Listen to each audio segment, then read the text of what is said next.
रात के करीब 12 बज रहे थे।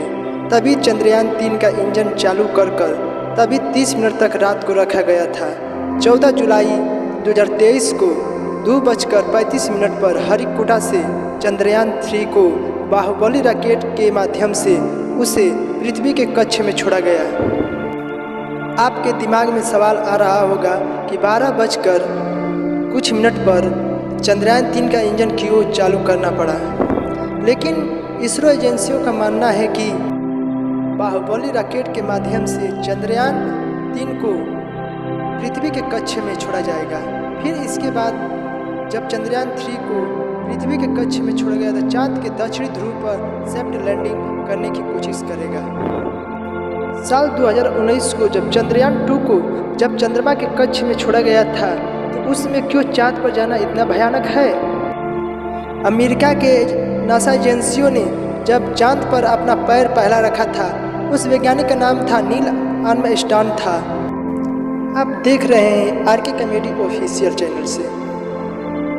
14 जुलाई 2023 को चंद्रयान-3 का इंजन जब लेकर पृथ्वी से जब अपना यान निकला था उस रॉकेट का मलबा नीचे गिराया गया।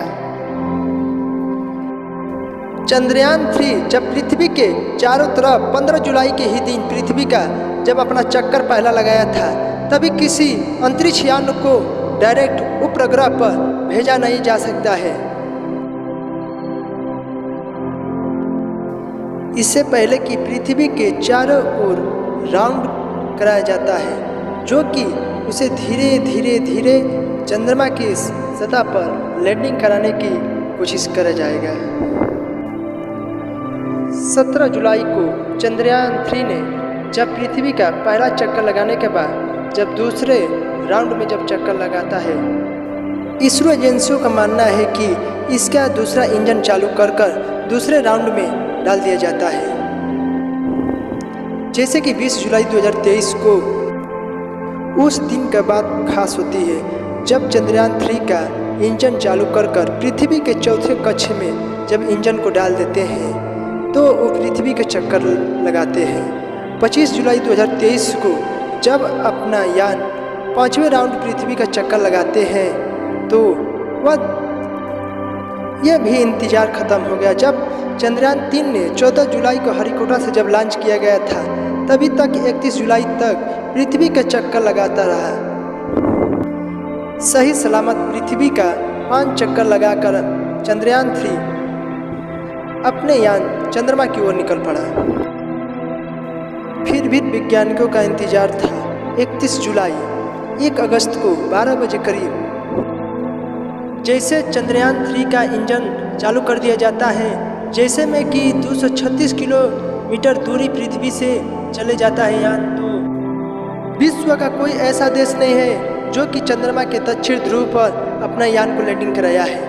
अगर भारत का चंद्रयान-3 अगर चंद्रमा के दक्षिण ध्रुव पर अगर लैंडिंग कर लेता है तो भारत विश्व का पहला देश होगा दक्षिण ध्रुव में लैंडिंग कराने में। जैसे कि आप बता साल 1995 में जब अमेरिका के